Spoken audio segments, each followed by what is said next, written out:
നിങ്ങൾ യുഎയിൽ personal ലോണോ credit കാർഡുകളോ എടുത്ത ആളാണോ? പെട്ടെന്ന് ജോലി നഷ്ടപ്പെടുകയോ ബിസിനസ്സിൽ തകർച്ച നേരിടുകയോ അല്ലെങ്കിൽ ശമ്പളം മുടങ്ങുകയോ ചെയ്ത കാരണം ലോൺ അടവ് മുടങ്ങി നിൽക്കുന്ന അവസ്ഥയിലാണോ?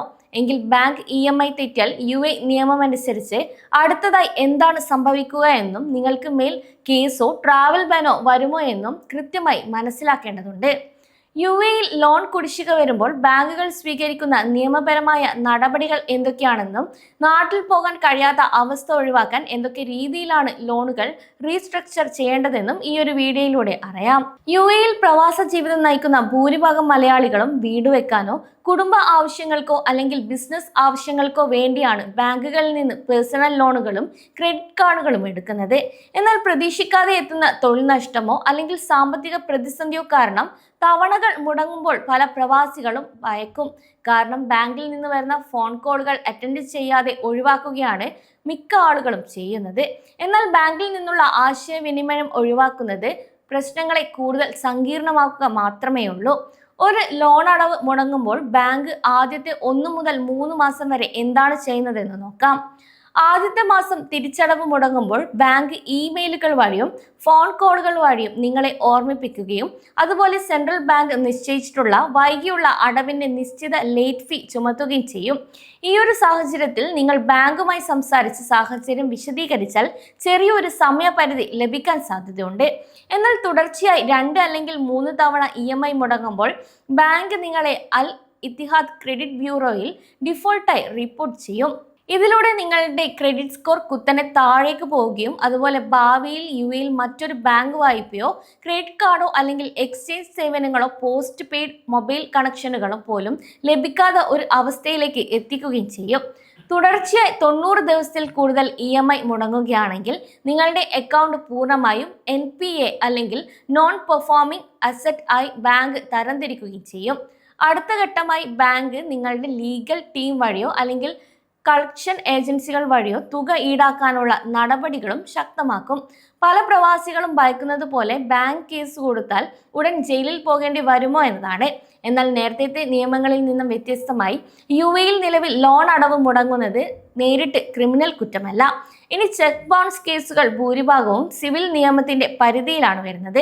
എന്നാൽ നിങ്ങൾ വഞ്ചനാപരമായി വ്യാജരേഖകൾ നൽകിയോ അക്കൗണ്ടിൽ പണമില്ലെന്ന ഉറപ്പുള്ള സെക്യൂരിറ്റി ചെക്കുകൾ ദുരുദ്ദേശത്തോടെ നൽകുകയോ ആണെങ്കിൽ ലോൺ എടുത്തതെന്ന് തെളിഞ്ഞാൽ മാത്രമേ ക്രിമിനൽ കേസ് നിലനിൽക്കുകയുള്ളൂ. എന്നാൽ സിവിൽ കോടതികൾ വഴി ബാങ്കുകൾക്ക് ശക്തമായ നിയമ നടപടികൾ സ്വീകരിക്കാനും പൂർണ്ണ അവകാശമുണ്ട്. നിങ്ങളുടെ മൊത്തം കുടിശ്ശിക തുക 10,000 ദിർഹത്തിന് മുകളിലാണെങ്കിൽ ബാങ്കിന് സിവിൽ കോടതിയെ സമീപിച്ച് നിങ്ങൾക്ക് മേൽ ഇമിഗ്രേഷൻ ട്രാവൽ ബാൻ ചുമത്താനും അപേക്ഷ നൽകാം. ഇനി കോടതി ട്രാവൽ ബാൻ ഉത്തരവ് പുറപ്പെടുവിച്ചു കഴിഞ്ഞാൽ അത് യുഎയിലെ എല്ലാ എയർപോർട്ടുകളിലേക്കും പോർട്ട് കൺട്രോളിലേക്കും കൈമാറും. കുടിശ്ശിക തുകയും അതുപോലെ കേസ് ചെലവുകളും പൂർണ്ണമായി അടച്ചു തീർക്കുകയോ അല്ലെങ്കിൽ ബാങ്കുമായി ധാരണയിലെത്തുകയോ ചെയ്യുന്നത് വരെ നിങ്ങൾക്ക് യുഎയിൽ നിന്നും നാട്ടിലേക്ക് പോകാനോ അല്ലെങ്കിൽ മറ്റ് രാജ്യങ്ങളിലേക്ക് യാത്ര ചെയ്യാനോ സാധിക്കില്ല. ഇതിനു പുറമെ കോടതി ഉത്തരവിലൂടെ നിങ്ങളുടെ ബാങ്ക് അക്കൗണ്ടുകൾ ഫ്രീസ് ചെയ്യാനും അക്കൗണ്ടിലുള്ള തുക കണ്ടുകെട്ടാനും ബാങ്കിന് സാധിക്കും. നിങ്ങൾ പുതിയ ഒരു കമ്പനിയിൽ ഇനി ജോലിയിൽ പ്രവേശിച്ചാലും സിവിൽ ജഡ്ജിയുടെ ഉത്തരവനുസരിച്ച് നിങ്ങളുടെ പ്രതിമാസ ശമ്പളത്തിന്റെ 25% വരെ ലോൺ കുടിശ്ശികയിലേക്ക് നേരിട്ട് ഈടാക്കാനും കമ്പനിക്ക് നിർദ്ദേശം നൽകാൻ ബാങ്കിന് കഴിയും.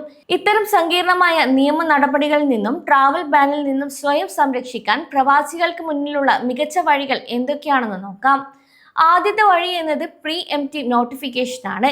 അതായത് നിങ്ങളുടെ ജോലി നഷ്ടപ്പെടുകയോ അതുപോലെ ശമ്പളം വെട്ടിക്കുറയ്ക്കുകയോ ചെയ്താൽ ആദ്യത്തെ മുടങ്ങുന്നതിന് മുൻപ് നിങ്ങളുടെ ബാങ്കിലെ റീലൊക്കേഷൻ അല്ലെങ്കിൽ ഡേറ്റ് സെറ്റിൽമെന്റ് വിഭാഗത്തെ നേരിട്ട് സമീപിക്കണം. നിങ്ങളുടെ റദ്ദാക്കിയ വിസ അല്ലെങ്കിൽ ടെർമിനേഷൻ ലെറ്റർ ബാങ്കിന് മുന്നിൽ ഹാജരാക്കി ലോൺ റീസ്ട്രക്ചർ ചെയ്യാൻ അപേക്ഷ നൽകണം. പ്രതിമാസ അടവ് തുക കുറച്ച് കാലാവധി നീട്ടി നൽകാനോ അല്ലെങ്കിൽ പുതിയ ജോലി ലഭിക്കുന്നത് വരെ 3 മുതൽ 6 മാസം വരെ അടവ് നീട്ടിവെക്കാനുള്ള ഗ്രേസ് പീരീഡും അനുവദിക്കാനോ ബാങ്കുകൾ തയ്യാറാകാറുണ്ട്.